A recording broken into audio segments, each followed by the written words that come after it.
What's happening, HC Nation? Zach Edwards here with another episode of the Adventure Box Podcast. We give it to you every 4 days a week, Monday, Tuesday, Wednesday, Thursday, because we just like you, and we want to be able to share things about history. Plus, the best way of learning history is actually teaching it. So I'm giving myself a review. Hey, so I'm a little selfish here. This is for me as well as it is for you. So I'm just joking around. So this is all brought to you by Historical Conquest. It's a really fun game. That's it. That's all I'm going to say. You got to try it out. It's really fun. Okay, so let's get into the actual meat and potatoes of this. This will not be a normal length because I'm running out of time. I got to get this done before one of the tournaments. Today's Friday. I'm actually recording this early because I have things going on next week, including, hey, my mom's coming to visit. So there you go. Maybe I'll introduce you maybe I'll introduce her on screen. That might be fun. I don't know. We'll see. But next week we'll be talking about the westward expansion, and we'll be going into, look at that, China. That's right, ancient China. We're going to start going in there. Can't wait to share it with you. Okay, let's get into it. Let's get started. Okay, so let's first off, today we're telling you the story of the final acts of ancient Rome and why even after its fall, and the many crises it went through, the many civil wars it went through, the many leaders that basically reformed it, it still fell apart. But its spirit never died. There's three things we're going to be talking about today. It's the barbarian invasion that broke Rome's defenses and shocked the city of Rome when they sacked it in 410. The second thing we're going to be talking about is the official fall of the Western Roman Empire. This is 476 AD. And basically the survival of the eastern side, the Byzantine Empire, and how that was structured. The last thing we're going to be talking about, the final part, the final segment we're going to be talking about before we end the Roman unit, is talking about the lasting legacy. Government, law, language, architecture, those are things that are all still here today. So let's begin where things started to unravel. The empire, once secure, so many different times, started falling apart, especially at the northern border, where the barbarians came in. That's right. Pressure at the border. That's what we're going to call it. Oh, look at that. Pressure at the border. You know, every time we get started in this, I start going on a rant of things that are happening today. Now, I don't even have to talk about the southern border here at the United States. Let's talk about the over in Europe. There are so many countries right now that are securing their borders because the immigration that's happening is destroying them. Now, here's an interesting thing.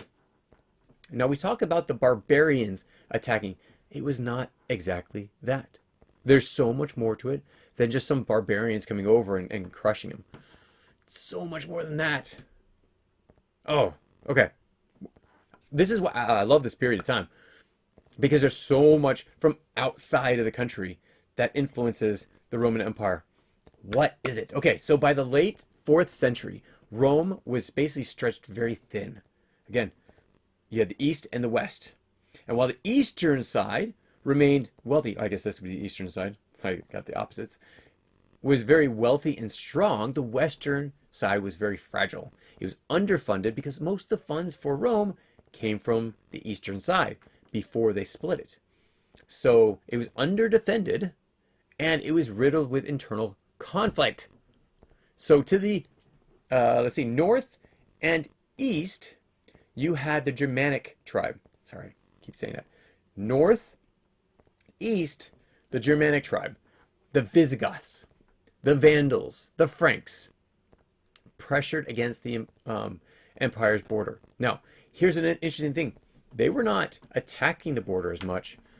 In 376, something happened. The Visigoths came to the border, and they didn't try to attack.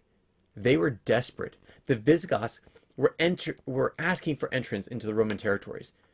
They were trying to escape a threat. Who is the threat? The Huns. Oh, that's right. You've heard the Huns. You've especially heard of Attila the Hun.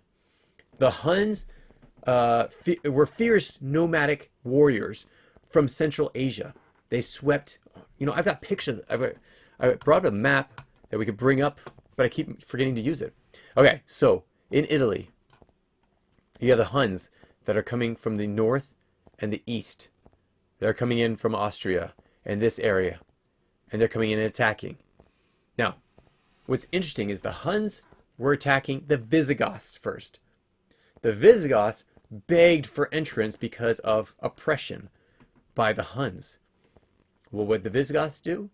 They came in and they started to hurt the economy. They started to hurt the government structure. They were a people that were not supposed to be there, who did not have a central core culture with the Romans, and they came in to stay away from the Huns. Well, the Huns, they saw that. They're like, well, the Visigoths have gone over to Rome, so we're going to attack Rome. So Rome agreed to take the Visigoths, but this basically hurt them. The Visigoths were starved and abused. They began to rebel. In 378 AD, they crushed the Roman army at the Battle of Adrianople, I think, killing Emperor Valens himself. This was the turning point. Rome could no longer control the tribes at its borders, the ones that they let in. So over the next 3 decades, large group surges across the empire, the Alans, the Vandals, the Sibis, the Ostrogoths, and the Huns, led by some very fierce leaders, such as Attila, started coming in to the border. Okay, so during this time, well, wait a little bit of time, but in 410 AD, the greatest shock came when the Visigoth king Alaric marched on Rome. Wait a second. They were running away from the Huns, and the Romans let him in, and yet they destroyed Rome. HC Nation, stop the presses. Okay, so I'm interrupting my own podcast because my team just said, you're getting this all wrong. I'm like, seriously? What are you talking about getting this all wrong? I've read it from my text. He said, no. You not read it for the text. This is what you got off of another source. And I was like, what? I swore I got it off of the textbook, but going back through, I actually read, it's like, no, it's not. Actually, it's totally different. I took on the Romans' perspective, which is in there, but I didn't even remember about the Visigoths' perspective. And it's so different. It is so different. The whole thing about how the Visigoths actually got into the border of Rome, why they were allowed into the border, and also what happened, and why it all changed in a matter of literally a few years. 20, 30, 40 years. I mean, that's not a few years, but that's good enough. So let me get you a little bit more information. So let me tell you about the Visigoths. The Visigoths were completely different than what we're talking about. When someone says barbarian, it is not blood dripping down, axe wielding, trying to kill everything in sight and steal and plunder. What would you think of like the Vikings? But we'll get into that later on when we do the Middle Ages. These are actually, it's a Christian tribe. They're nomadic. They move around within a certain area. It's their area. The Huns come in, who are not Christian, and they start to attack them. Now, they attack them because they're actually friends with the Romans, the Visigoths. So the Huns come down, and their main goal is Rome. They want to take over Rome. These other tribes are extra to them. So they come in and then knock out as many of especially the tribes that are neutral with Rome and not fighting Rome. They knock them out. The Gauls, the Visigoths, all these different people. So the Visigoths said, we're under persecution, we're under attack. Rome, will you allow us to come into your border? And Rome said, yeah, we'll let you come into the border. we're going to give you this amount of land. It's going to be here. It's nice and fertile. You'll be able to survive and thrive in our land. The Visigoths are like, thank you. We really appreciate this. They come in and they're given a small part of land, not what they were promised, and they were not allowed to go further in to expand at all, but their numbers were still increasing. So they were being starved. They actually had Romans that were put over top of them to watch over them, to guard them, and to make sure that they stay in line. Well, one of these generals, not very nice person, you'll read him in the text, he actually said, hey, we're actually going to take some of the funds, take some of the supplies that we were supposed to give to you and keep it for ourselves. And then the Visigoths found out about this and they said, no, that's not right. We should be getting this. We're going to go to the Caesar or the emperor.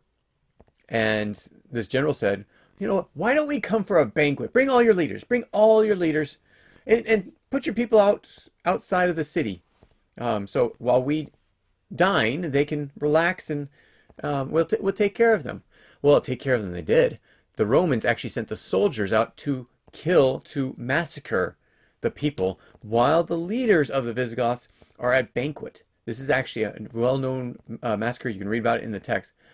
But after that point, the Visigoths were basically pushed into land and oppressed. Well, they fought back and they won some of their freedoms. Now, they're being oppressed until Theodorus. Emperor Theodorus finds out about what's going on. And instead of copying what was done in the past, he made friends with them again. He even became so strong in their relationship that they actually brought them in to become their imperial guards of Rome. They employed them, they gave them new land, they gave them special abilities and benefits. Visigoths are so happy. Well, what happens to every emperor? Every emperor dies. We all die. And so at some point the emperor dies. Theodorus dies. His son comes up. He does not honor the same things. He stops paying them. He stops providing for them. He stops giving them the benefits that they rightfully were owed because they were promised by Theodorus. And so they decide, we're done with this.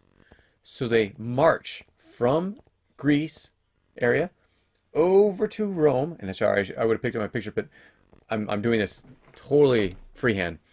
I have nothing prepared for this. But this is everything that I've been reading up, so I can actually give it. This is why I'm like not in the same dress and stuff. It's not the same day. It's actually a week later when I'm doing this before I post it, because I make all these podcasts 1 week before I send them out. So, okay, going back to this. So they encircle Rome with all their people. Like, remember, all they're nomadic people. They don't actually sit around for one place. So they bring all their tribe and encircle Rome, the city of Rome. Well, at this point, they basically go into Rome and say, we're trying to do this the peaceful, diplomatic way. We want what's owed to us. Well, Rome said, we're not doing that. And the Visigoths said, that's fine. We'll take it ourselves. And they ransacked the city. Now, interesting enough, there was a reason for a lot of the persecution with the Visigoths. Do you remember Arius? During the Council of Nicaea, there was a split between the bishops. Now, at this point, there was no pope. There were popes. All the bishops were called fathers, which is the translation pope. And so all of these bishops came together for the Council of Nicaea. Now, in this council, there were a lot of different things that were breaking up the Christian church, the Christian believers. They had many different beliefs. So the reasoning for the Council of Nicaea was to bring them together, and it was all managed by Constantine. Yes, that's right, Constantine the Great, the first. So Constantine has this council. Well, there's one, no. There's two, no. There's dozens of bishops that actually believe that there was a God the Father, Jesus Christ, and the Holy Ghost, all separate beings. And that God the Father created his literal Son of God, Jesus Christ. Now, the rest of the Christian bishops thought it was a heresy to say this. So the man that was in charge of that, or the man that was was most famous for doing this, for saying this, was a man by the name of Arius. Arius, again, was the priest down in Alexandria. Now, his teachings, even though he was exiled, he was excommunicated, his writings were burned. Then he came back and most likely killed before he was able to get his first communion since being excommunicated. That teaching that he sent out, or that he had, again, not just him, but many bishops, made up a lot of the Visigoths. The Visigoths believed in a God the Father, Jesus Christ, and the Holy Ghost, all separate beings. And they did not agree with the Nicene Creed. Now, what did all of Rome agree on? They agreed on the Nicene Creed. It was exactly this: God the Father, Jesus Christ, and the Holy Ghost, all one entity. And so, even though Arius was dead, a lot of the people that followed the same thought process, the same beliefs, were being persecuted by the Romans. Yes, they let them in because they were fellow Christians. But then when they were in the Roman land, they were trying to pressure them, force them, persecute them when the Visigoths wouldn't change their ways. And the same thing happened after Theodorus, who was very kind to them. Same thing happened, more persecution. So that's what actually happened. This is the full perspective of what happened with the Visigoths. The Romans' perspective is these people came in, they destroyed our economy, they destroyed our people, they sacked our capital. But there's so much more to it. Most stories, there's so much more. So I'm just putting that out there so you can actually get it. Let's go back to my podcast. Thanks everyone for humorizing me and allowing me to come back and let you know a little bit more and telling you from a different perspective as well. Here we go. They entered and they sacked Rome in 3 days. They looted, they burned, they terrified the world. Again, they were allowed into the borders because they were trying to hide away from the Huns. And Rome was the strongest group because they had a border that was strong. While Alaric spared most churches and limited his violence, so he burned and looted and terrified the world. Yeah, that's not limiting his violence. The psychological blow was enormous. St. Jerome, in distant Bethlehem, it wasn't Bethel, Bethlehem, he wrote about this. He said, the city which had taken the whole world was itself taken. Rome was no longer invincible. Why? Because they let a people into their borders and then those peoples destroyed Rome. But Rome started to take it back. After the sacking of Rome, things only began to get worse, actually. But they did actually start pushing pressure against the Visigoths. The imperial courts moved to Ravenna. The powerful generals ruled behind weak child emperors, because each of the emperors would die before they got to adulthood. It was like a horrible time for Rome. And more barbarian groups carved out sections, territories of the Roman Empire. Spain was gone, Gaul was gone, North Africa was gone. Even Attila the Hun, who rampaged through Gaul, coming in from around France and Spain, came around and into Rome. He was paid off to leave the Eastern Empire alone. Remember, though, Rome had no money. They could no longer stop him with forces. But this is the thing. This is the thing that's really cool. Okay, so it was, that's what it was. Pope Leo. By about 476 AD, the Western Empire was mostly a memory. The territory was broken. The authority ignored. And Attila the Hun was coming in. Now, again, actually, I think he was a little bit earlier than 476. He was around the 440s. But around this, he came in and was about to take over the west side. And there's a man by the name of Pope Leo. Pope Leo I, he wasn't a pope. He wasn't the pope that like you see today. At this point, a pope basically meant a bishop. All bishops were popes because that meant father. It was later on that, and I mean, we did a thing for Easter. A thing when the last pope died a few days ago. We wrote a a blog post about it, and we went through a lot of the popes, and you'll actually see when this actually happened, that they actually created the pope position where it's just one over all. Now, Pope Leo, a bishop in Rome, went out and met Attila the Hun. He didn't have an army. He supposedly didn't have a ton of money with him, but he had a talk with Attila the Hun. Now, Attila met with him in peace. Who knows exactly what happened during that meeting? He might have been paid off. He might have been talked out of it. He might have had divine intervention. But Attila the Hun decided, we're not going to attack Rome. We're done. He came into Rome, and before destroying all of Rome itself, he came into the Roman Empire. He came into Italy, I should say. He left as well. But, even then, by 476, the entire Western Empire was basically a memory. It was completely broken. No authority whatsoever. All that remained was a boy. His name was Romulus Augustulus. He was the last Western emperor, he was basically placed on the throne as a puppet. Yeah, he was a puppet emperor. Was not actually supposed to be there. Did not have any real powers. In 476, a Germanic general named Odoacer,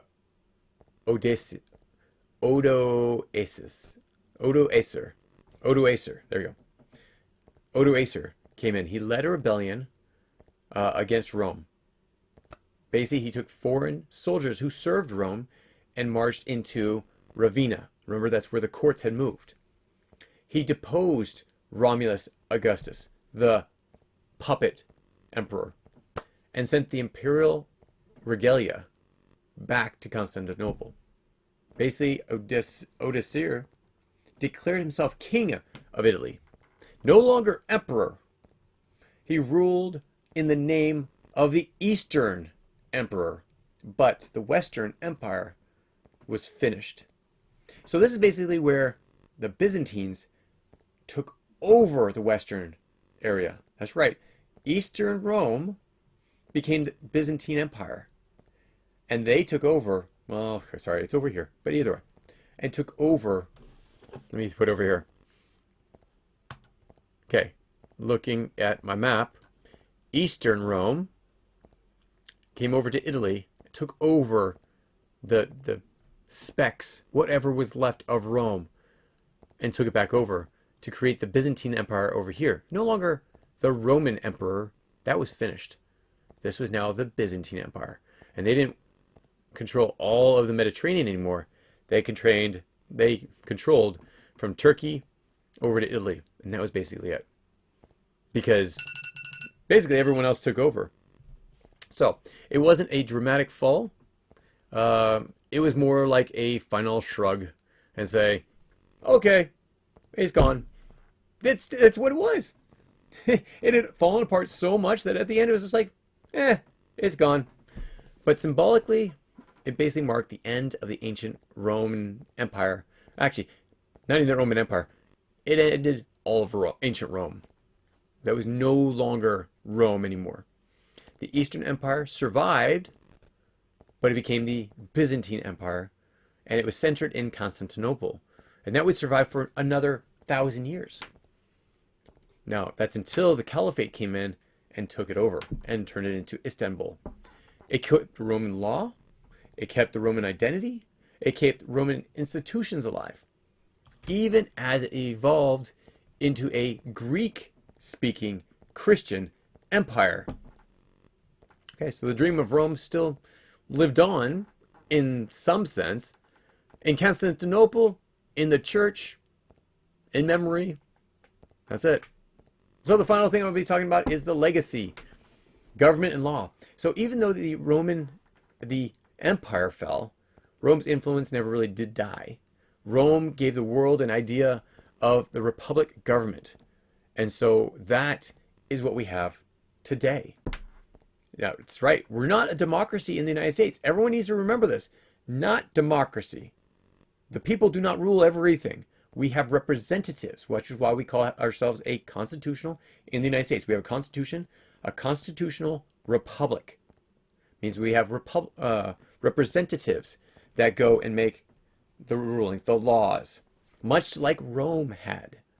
This actually came from a lot of things from Greece as well. Though Greece was more of a democracy, Rome was more of a representative. It was more of a republic. And elected officials, having senates, having checks and balances. That's right. Even the U.S. Capitol building is modeled on a Roman temple. The very term Senate was Roman. Roman law, especially the Justinian Code, later compiled the Eastern Empire, forming a basics of legal systems that are used in Europe and even Latin America today. Even today we say subpoena, habeas corpus, pro bono. It's all Rome. So it still lives today. What about the language? Okay, Roman language, Latin, became the root of the Romance languages. Spanish, French, Italian, Portuguese, Romanian. Those are the Romantic languages. They are, even though English, through the Germanic, borrowed a lot of its vocabulary from where? Romans. Words like justice, liberty, military, civilization, all Roman words. What about the architecture? Architecture as well, and engineering. Rome was also a world leader in engineering and construction. What happened? Aqueducts brought fresh water into the cities. Look at that. We have aqueducts in our pipe system, our plumbing. Concrete allowed for massive structures like the Pantheon. We have concrete everywhere. Roads stretching 50,000 miles. Many are still used today. We have roads just like that too. Arches, domes, amphitheaters, so much. Even sports stadiums and sports. Modern Capitol buildings, all Roman design. So Rome, it still envelops in like all of our lives every single day. So let's recap what we're going to do, and I'll end it a little bit early because I got to start this tournament in the next, I think, 6 minutes. So the fall of the Western Roman Empire in 476 AD basically marked the end of one world. Basically where one world power. They controlled the entire Mediterranean. That was all Rome. That is a large area. I mean, look at this. All of the empires before were this small area. Persians, Greeks, the Mesopotamians being the what are they called? The Babylonians. Thank you. Failed to compare to this. And then later on, even Napoleon tried to reenact what Rome had done, but he wasn't able to. That's when France went to battle against Britain and all these other countries that did not want to be taken over. And all these countries weren't even there. They were larger countries, and they broke off to create their own countries. All that's an influence of the Roman Empire. So what survived? What again was the laws, the dignity of citizenship, the power of infrastructure. I mean, come on, they had infrastructure. We want to talk about our infrastructure. They had infrastructure, especially when you couldn't build like we can build today. The tools and things that we have today, they did a lot of the same stuff, but without all the technology that we have today. The importance of languages. Those are all things. How about the dream of a unified civilization? Rome might have fallen, but its echoes still surround us today. That's really interesting to think about. So let me ask you this. What part of the Roman Empire or Roman legacy do you see most in your life today? Is it the language? Is it the law? Is it the buildings around you? What most influenced you from Rome today? I would love to hear it. Please let me know. Put them in the comments below. Email me, zach@historicalconquest.com. I want to hear what you have to say. I'm really interested in to hear it and to respond to it and even share it over these videos. So let me know, please. I said please. Come on. Thank you so much for joining us. We will catch you next week as we jump into China. Can't wait. I love the Orient. It's going to be China, and then the final month is going to be India. So stay tuned. Thanks so much for joining us. We'll talk to you soon. Bye. If you have any comments or questions, add them to the comments below. Otherwise, we'll see you tomorrow, actually. Take care. Bye.